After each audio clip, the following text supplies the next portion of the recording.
there's a reason that affiliates exist, and there's a reason that we do it in classes, because it is more effective than doing it solo. Like even Matt Fraser, who trains by himself, trains with buddies in an affiliate. It's like, it works. It's better. Before you said the environment matters so much, and environment matters so much. Yeah. Lance Armstrong, like he trains with a team. It's like Lance. I shouldn't use that example anymore. It's like because it's from 1994. It's 1994, and he's a doper. He takes drugs with his team.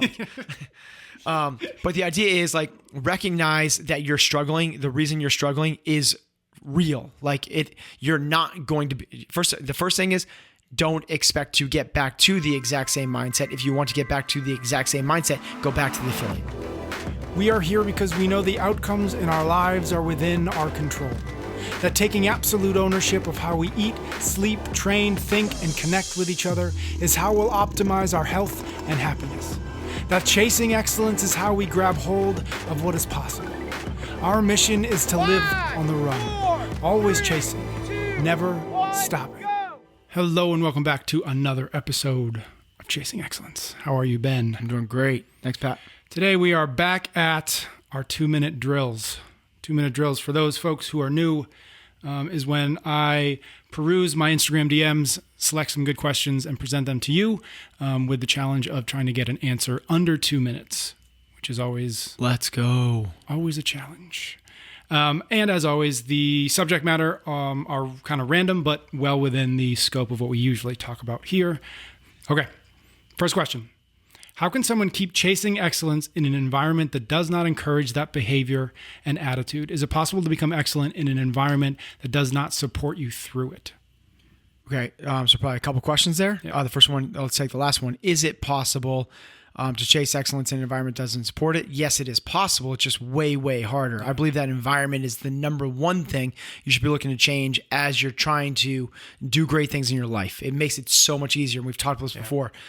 If you're trying not to eat cookies, man, it's a lot easier if there aren't any cookies in the house. If there are cookies in every room unwrapped and everyone around you is eating cookies, it's going to be way, way, way harder. So the best thing you can do is change the environment. Now, I understand that that's not a possibility for some people, or I shouldn't say that. Everything's a possibility. Mm-hmm. It might be much harder. In that case, what you need to do is remove yourself from your current environment and find, the best case would be like put yourself in a better environment. But if you can't do that, find solitude and do it on your own without the help or distractions from anybody else. At least find neutral ground where you're doing this thing on your own. Second question. I'm currently considering taking one more day off of work a week for a 4-day work week. Is it worth the chance of financial stress to have more freedom during the week? Okay. I don't know. Yeah, there's a lot of context we don't right. That, so it depends on, and it's the context that's answering that. If you're scraping by and you're not gonna be able to pay the bills, if you take that extra day, I would suggest you don't do that. It's not a luxury you have at this point. If you are at the point where you taking that extra day would allow you some extra mental freedom to create some clarity. Entrepreneurs call this a clarity break. Mm-hmm. Clarity breaks can take the shape of a full day. That's really impressive for a full day every week. I would say if it's going to create the financial stress, that's probably not where you're at. In that case, you can create clarity breaks other ways. It could be an hour every morning. This is what morning routines are for. So you don't necessarily need to take the full day once a week. You can give yourself an hour every day. You can do what Bill Gates does, which is a full week every year. There's no right way to say a 1 day per week is the right amount for that solitude and create that visionary aspect of get your life in order. If it's going to create financial stress, I would look for other ways to do that. Yeah, for sure. I think there's probably just as much of a chance to get all your work done in 7 hours instead of 8 hours and have an extra hour a day to add to that freedom. And then there's no financial hit to it. And actually what I've found is there's a lot of, for most people, there's a lot of slack in the day in which you're not actually getting anything done. You're just kind of in the place where things get done. And so if you can really kind of organize yourself and get focused, you can get quote unquote 8 hours of work done in 6 hours and nobody would notice because chances are it's just emails and whatnot. So yeah, it's a matter of how you're prioritizing your actual effectiveness, not efficiency. Exactly. Yeah. Next question. My wife and I just had our second child. Due to our work schedule, I train at 5:30 a.m. Obviously, sleep is very interrupted at this point, roughly awake every couple hours. Would you recommend altering my training or just scaling the workouts and volume since sleep is so important? Okay, love the question because, yes, sleep is so important. Somebody that's going to be lacking sleep needs to prioritize it. You're going to become a walking zombie. Your health can take a major hit, more so than probably what's happening in the gym. Now, what you don't want to do is use that as an excuse and just keep the same sleep schedule, and now you're not also working out. Yeah.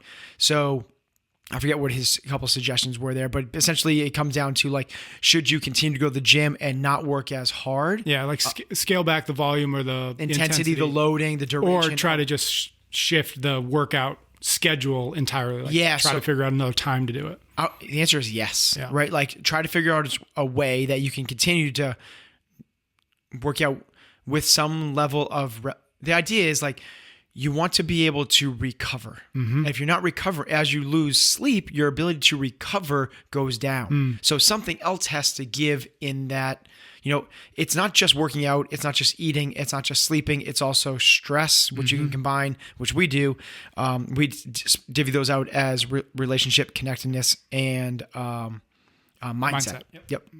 So you need all 5 of those factors working in synergy together to drive your performance, body comp, and health. If one of those things is massively deficient, sleep, the other things you have to look to the other ones as well. You can't keep burning them as hard because you're not going to be recovering as well. Yeah. So I don't have the answer for him. I don't know what it is. If he has the freedom to be able to do something in the afternoon to switch his schedule, cool, awesome. Doesn't affect anything. You still get the full workout in, and now you're not stressed about in the morning. Or if that's not an option, then yeah, we got to let up somewhere. Usually for most people, that is in, for most people, I would say most people, unfortunately, that becomes in the frequency. Yeah. They don't come to the gym as much. Yep. I would try to that not to be it because moving every day is super important. Yeah. We need to be moving every day, but we need to be training 4 to 6 days a week. I would instead lower the intensity, loading, volume, or duration. Got it. Okay, next question.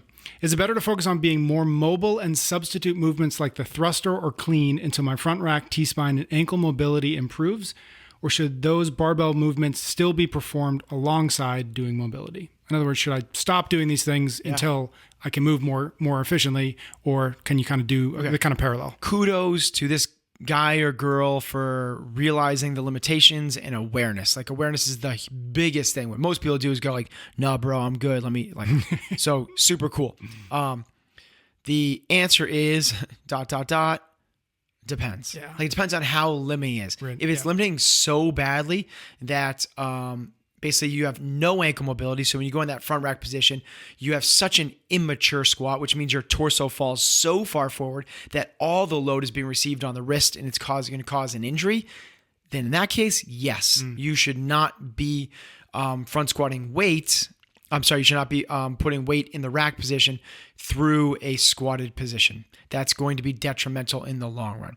Now, if you're somewhere on the plus side of that, where the wrists are not taking the brunt of it, the thruster or the clean and jerk or anything that's using those could be a good mobility movement in and of itself. Like interesting. One of the best stretch to improve your overhead squat is... The overhead squat. The overhead squat. Exactly. Absolutely. The best squat, the best movement to improve your overhead position is getting it overhead. Getting something overhead. Exactly right. Everything else is a variation of it. The best way to get in shape for skiing is to ski. Like it is. It's specific. It's literally the thing you're trying to improve. So you putting a barbell in the rack position is the best stretch to improve the rack position. Right. Now, the thing we have to become aware of, which it sounds like this guy or girl is loading and through range of motion in Metcons. Yeah. So that's the thing we have to pay attention to. So it's hard for me to give an answer across the board because depending on where you are in the mobility scale, I would say yes or no to that question. Some people, you should not be doing thrusters, front squats, or cleans in workouts because you lack the prerequisite mobility to do it. Mm-hmm. Other people, doing those things may be the very best thing to get you better at those things.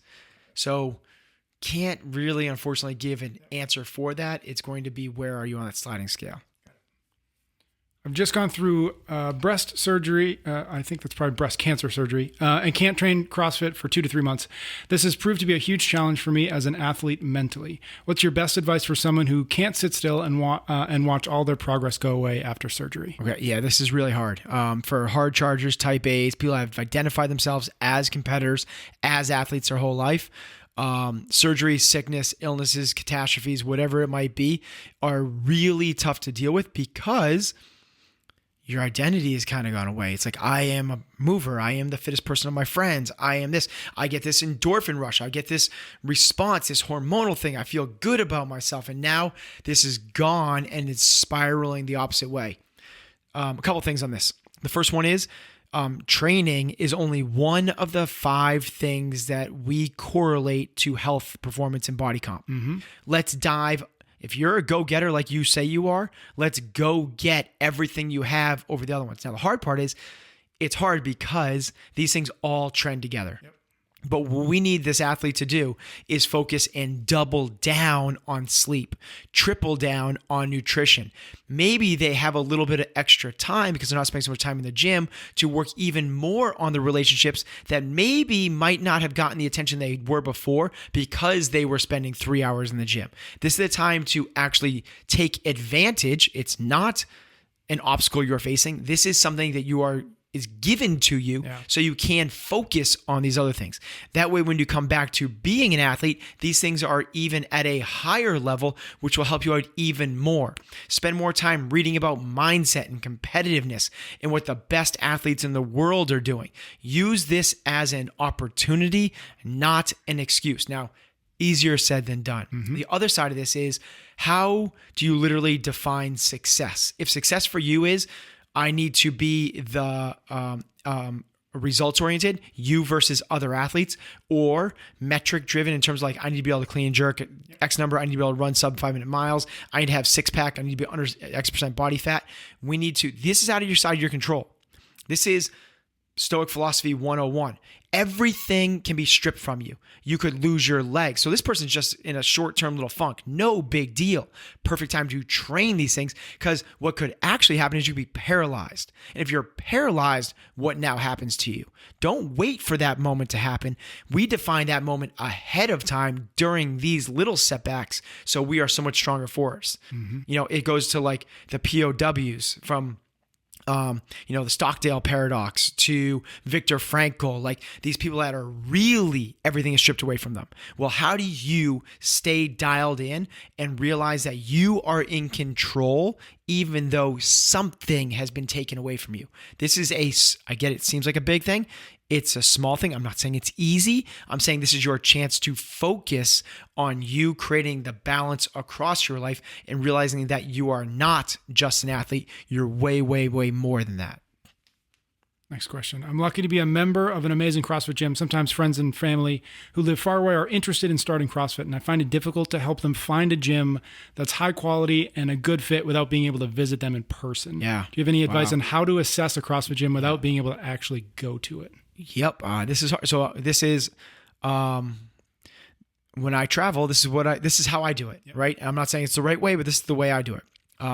The first thing I go to is the website, and I try and get pictures. I try and look at pictures of the facility.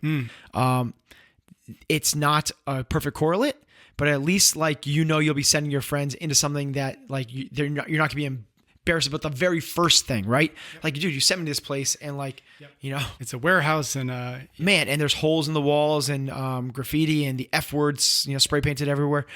So the first thing I look for is the facility. And the next thing I go to is the programming. And the programming can tell a lot. If it is classic CrossFit, like what we call elegant programming, it's couplets and triplets in that, 10 to 15 minutes, appropriate rep ranges for the loading. Oh man, how can I do this in 2 minutes? I'm not going to. We'll do another one on programming type stuff. Just leave it at elegant programming. Yeah. All right, so I'll give it's like what you don't want to see is if the weight load is heavy, the rep's heavy. We don't want to see if the load is light, the weight's being light. Mm-hmm. So for example, If it's ab mat sit-ups, they shouldn't be doing 10 ab mat sit-ups at a time. Mm-hmm. You're not going to get any stimulus from that. Ab mat sit-ups should be all the numbers together should add up to about 150 in a workout. Mm-hmm. There's certain of just ab mat sit-ups. But just of ab mat sit-ups. Yep, that's kind of the sweet spot. Now, anywhere from 100 to 150, 180, but 150 is kind of that number. Same thing with like weighted movements. Weighted movements, if it's super heavy, the reps should be in the 30 range. So 3 rounds of 10 clean and jerks heavy. That makes sense, right? What we don't want to see is 6 rounds of 25 reps of heavy clean and jerks. It doesn't make sense. If it's light, it should be in the 30s for total reps. If it's medium, it should be 50 to 60. If it's, did I say that right? Yeah, if it's heavy, 30. If it's light, 50 to 60. If it's very, very light, then it should be, depends on the movement, but anywhere from like 90, 100, even up to 150. Mm-hmm. So that's what, man, this is not a 2-minute answer. That's what I look for. Do they understand programming? Yep. And the last thing I look for is I go to the coach's bios and see if I recognize anybody. That's true. Yeah. Yeah. And if I recognize somebody, then that's a good sign. Yeah. I'm going to skip ahead to one of the other questions because it's sort of related enough. Cool. Which is, as a gym owner, where do you stand on paying for professional photography of your members on a regular basis? And I'm just going to tack in the facility because you mentioned it. So professional photography as in general, what is the thought process behind this kind of marketing expense? Yeah. Okay, so marketing. Marketing is 2 different things. It's branding and it's advertising. If you're doing it for advertising, I'd say it's a waste of money. What you're doing with advertising is trying to attract strangers. It's the top of the pyramid. It's the awareness play. If you're doing it for branding, which is to get your members to feel more buy-in and association and relationship with yours, gym, I think it's phenomenal because you're posting these things on site that they will then feel so good. I have a high quality picture of me instead of blurry or whatever it might be. It's easy to do that now though with iPhones. Like anyone can take a good picture. Professional photographers all over the world just cringed at you. But that's fine. That's the same way. I apologize. That's the same way that swimmers cringe at us that we do swimming on rest days. That's right. They're like, it's not a recovery. This is a sport. We work really hard at this. Active recovery. Okay, but having said all of that, I do believe and says, I forget what they said in the question, but regularly coming in to take pictures. Regular doesn't mean every day. It doesn't mean every week. It could mean once a quarter. Have the girl come in and they take pictures for an hour or 2 or 3 and they hand you 100 pictures. And this is what we used to do. Once a month, they hand you 100 pictures. From there, you are going to pick 30 that you're going to use. 1 and 3 are good. And there's going to be 8 pictures of Samantha. So you're only going to be able to use one of those. And you need to be, so that's the way I would start off is pay for it once a month or once a quarter. Ask for 100 to 200 pictures per. You'll be able to post about a quarter to a third of those. That's probably worth your money. You're going to be able to post a professional picture every single day. And it's only costing you an hour or 2 of photography time, a couple $100. Yep, totally. And those 2 questions batched together, I would say actually are related because that's actually one way you can tell if a gym is on top of it, is that they are organized enough and successful enough and know enough to know that the photographs on their website matter and to put some effort into that. Yep. So that's, and obviously programming, very important, all that other stuff. But that is also an indication of a gym that is at least thinking a little bit ahead. They're caring. Exactly. They care. Yep. Now, none of these things are perfect correlates. Nope. We talk about that a lot. About this is like there's the most important thing, which is coaching and how you relate to people and all that stuff. Yeah. You don't know. Yep. You're not gonna be able to tell that without going there. And that's why this person's having a hard time with this question. So we're giving our best correlate, but it's not perfect. Yeah. Next question. I've been working out at home. How do I get back into the CrossFit mindset when working out at home and presumably alone? Okay, so that to me, I would have to know what this person means by the CrossFit mindset. Yeah.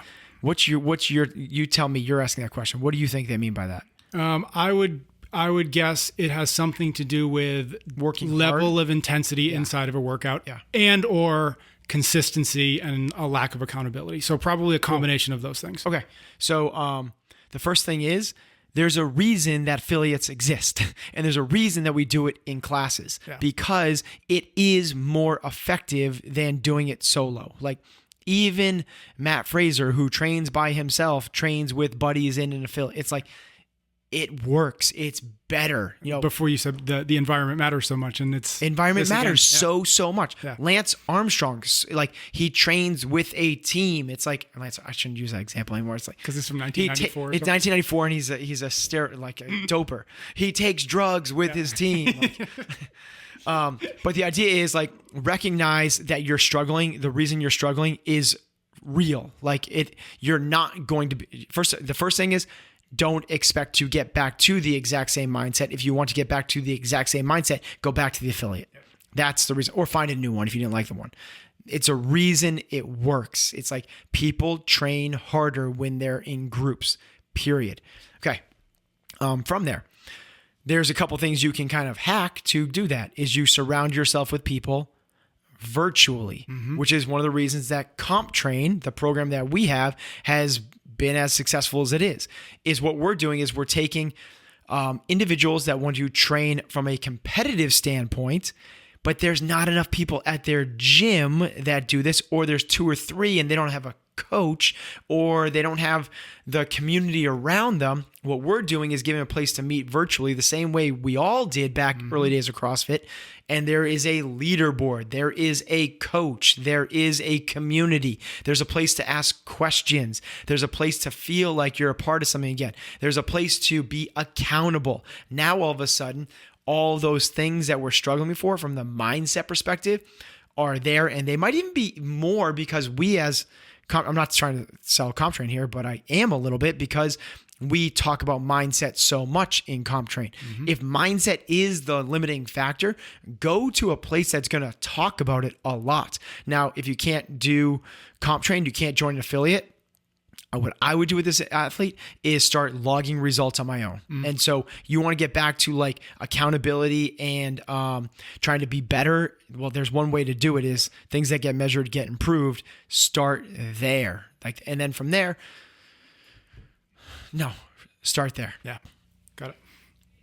As an athlete whose goal it is to compete in competitions in the RX division, how much should I be practicing the things I suck at, and how much should I be following other programming or programming other than that at the gym? In other words, like gym programming, and then on top of it, I do more stuff.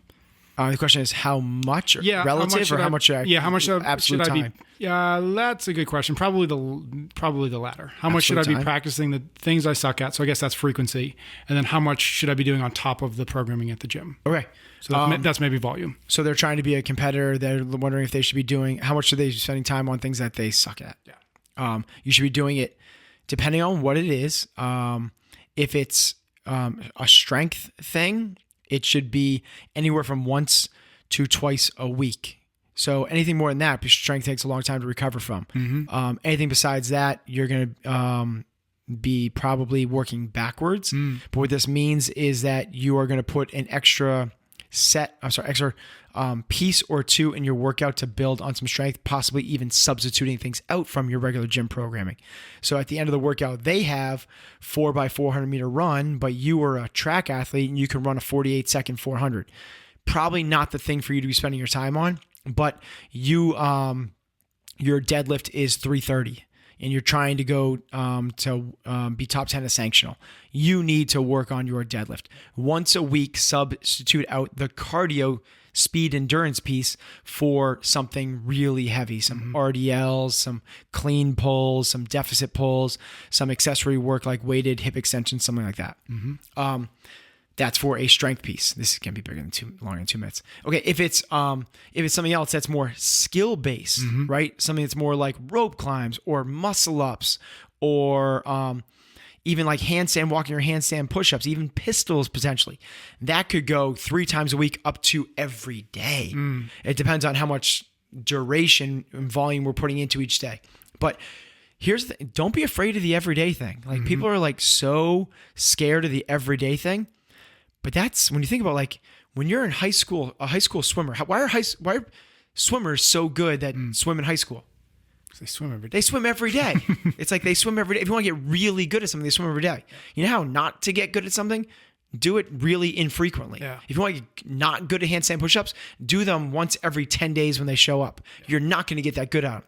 If you really stink at handstand push-ups, do 10 every day for a month. I'm not saying do 400 a week. I'm saying do 40, break it up, do 10 a day, depending on where you are in that level. Yeah. So it really depends, and this is a longer than a 2-minute answer. It depends on what it is the weakness is. And it depends on how big the weakness is, and like what the gap is between where they are and where they want to be. Yeah. Okay. Yeah. So like, you have a 2-minute Fran, you have a 48-second 200, you have a 5-minute mile, you can row a 2K in 6:35, but your back squat is 255. Like, dude, you got to spend you should be working. You should probably come off of some of your gym programming and just getting really strong. Yep. So like all these things, it depends. Yeah. The next question is similar, but slightly different. What should someone do when they have applicable strength and power, but lack proper motor recruitment? Yeah. I have a 600-pound deadlift, 550-pound back squat. Wow. My best clean is 330, and that's a miracle. Good. Yeah, it's a miracle if I can hit it. I have an amazing coach.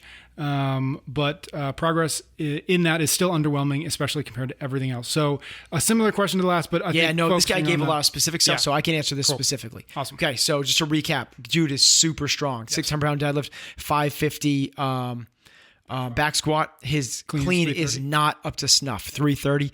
That should be probably in the at least 350, if not 375, somewhere in there. So he's right. That's the limiting factor. And he said, I've only hit that maybe. Yeah, it's a miracle if I hit that. Okay. So what we need to do is you've identified a weakness. You have, and this is what we need to do now is identify, what's the limiting factor inside the weakness?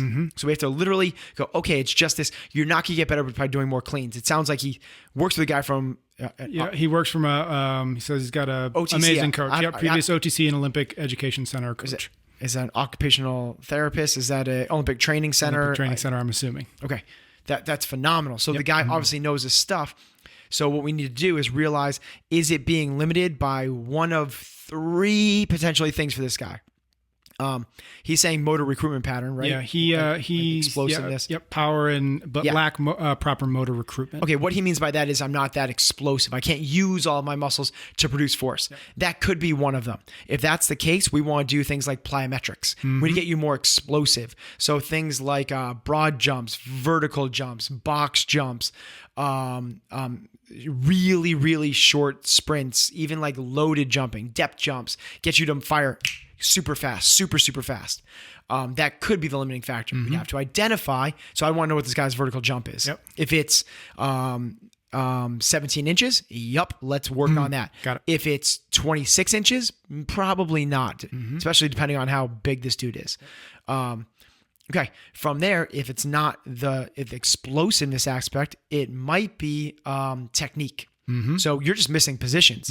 You're not moving with the right movement patterns. The bar is not where it's supposed to be when it's supposed to be. The bar feels so much heavier. You got to work on skill stuff. What that means is under 60% load, dialing in positions. Don't lift above 80% probably for 2 months.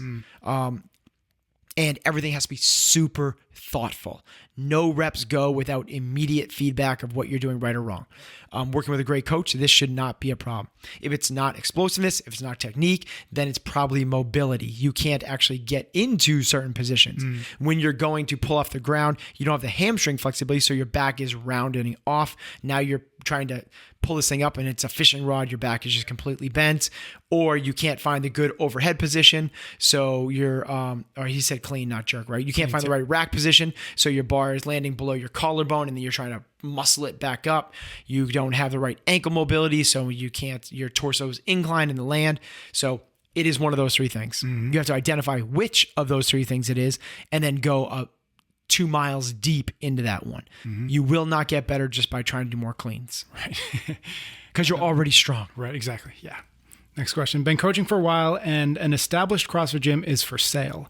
And I'm thinking of taking it over. What are the things I should look at?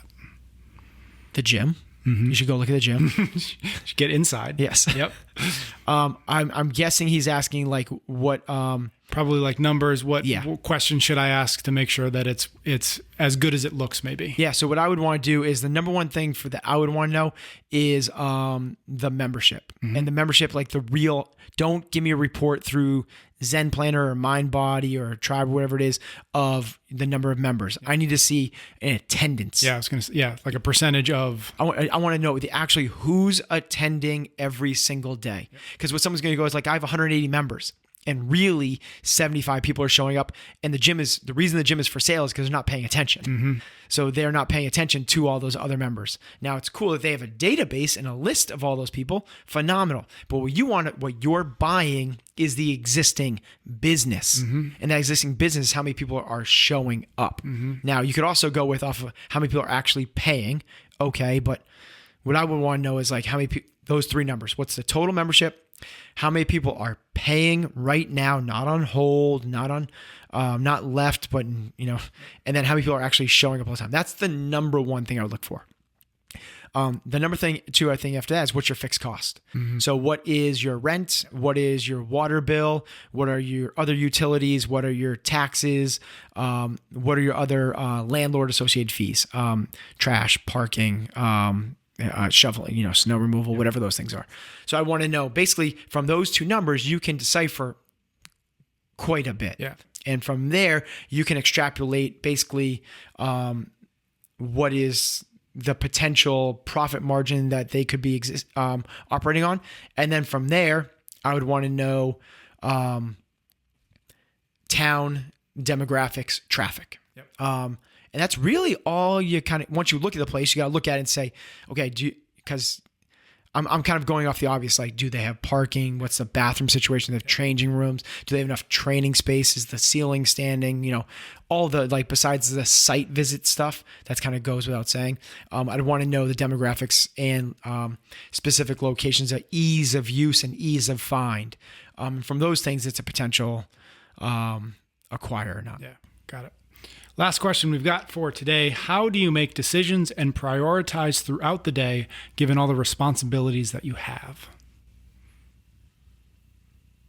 Okay. I was still thinking about the last question because I was like, there's so many other numbers you can figure out, right? Like average lifetime value, customer acquisition costs, churn, your churn rate, what's your growth rate, your, ARR, annualized recurring revenue, and all those things.